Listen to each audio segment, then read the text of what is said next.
చంద్రబాబు నాయుడు గారి ప్రభుత్వ ప్రథమ ప్రియారిటీలో అమరావతి ఉంది, నో డౌట్. విదేశాల నుంచి వేల కోట్ల అప్పులు తీసుకొని వచ్చి మరి కని విని ఎరుగని విధంగా కాంట్రాక్టర్లకు డబ్బులు చెల్లిస్తూ మరి అమరావతిలో అయితే వాళ్ళు పనులు ముందుకు తీసుకెళ్లే ప్రయత్నం, అది ఎంతవరకు పోతున్నాయో తర్వాత తెలియాలి. హడావిడి హంగామా అయితే కనిపిస్తూ ఉంది. అండ్ అక్కడ ఇప్పుడున్న వేల ఎకరాలు సరిపోదు, దాన్ని ఇంకా పెంచుకుంటూ పోవాలని సో మొత్తం మీద రకరకాల ప్రణాళికలతో అయితే ముందుకు పోతూ ఉన్నారు.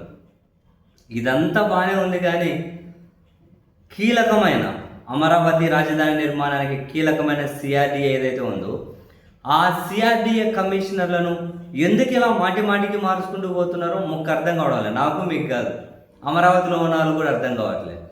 సిఆర్డీఏ కమిషనర్లను ఎందుకు ఇలా మార్చుకుంటూ పోతూ ఉన్నారు అని. చంద్రబాబు నాయుడు గారు ముఖ్యమంత్రిగా ఉన్నప్పుడు సిఆర్డీఏ కమిషనర్ కాబట్టి వివేక్ యాదవ్ ఉండే, వివేక్ యాదవ్ బాయ్. తర్వాత ఎవరు పెట్టి కాటమనేని భాస్కర్ని పెట్టారు. కాటమనేని భాస్కర్ ఈయన ఏమంటారు, అప్ టు ద మార్క్, అంత రూల్ ప్రకారమే చేస్తారు, నిబంధనల ప్రకారమే చేస్తారని చెప్పి ఆయనకు బ్రాండ్, ఒక ఇమేజ్ కూడా ఉంటుంది కాటమనేని భాస్కర్. సో సిఆర్డీఏ కమిషనర్గా కాటమనేని భాస్కర్ వచ్చారు. ఆయన స్టైల్లో ఆయన చేసుకుంటూ పోతూ ఉండే, ఆయన పక్కన పెట్టేశారు. ఆయన పక్కన పెట్టేసి మళ్ళీ ఎవరు, కన్నబాబు వచ్చారు.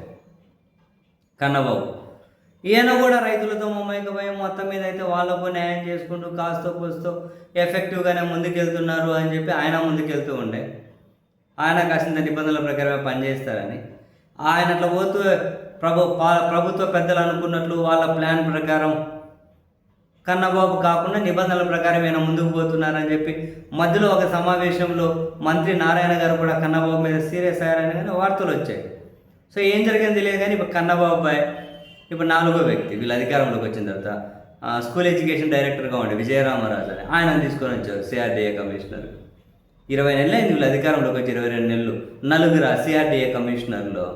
ఆడ ఏం జరుగుతుందో అర్థం చేసుకోవాలన్నా కమిషనర్కి 3 నెలలు టైం పడుతుంది కదా, కనీసం తక్కువలో తక్కువైనా ఒక అధికారి రావాలి, ఆయన ఏం జరుగుతుందో అర్థం చేసుకొని ఆయన ముందుకు వెళ్ళే క్రమంలో ఆయన మళ్ళీ తీసేసుకుంటూ 4వ కమిషనర్ వచ్చారు సిఆర్డీఏకి వీళ్ళు అధికారం చేపట్టిన తర్వాత.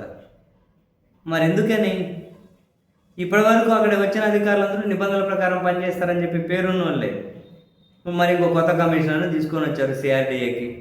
మరి ఆయన ఈ పాలకుల మనసెరిగి వాళ్ళ ప్లాన్లు, వాళ్ళ ఏమంటారు ప్రయోజనాల కోణం అనాలా, వాళ్ళ ప్లాన్ల ప్రకారం అనాలా, ఏదో ఒకటి వాళ్ళ మనసెరిగి ఈయన పని చేస్తాడా, లేకపోతే ఈయన నిబంధనలని, లేకపోతే ఇంకేమైనా రూల్ అని ఇంకోటి అని చెప్పి ఈయన ముందుకు వెళ్తాడా?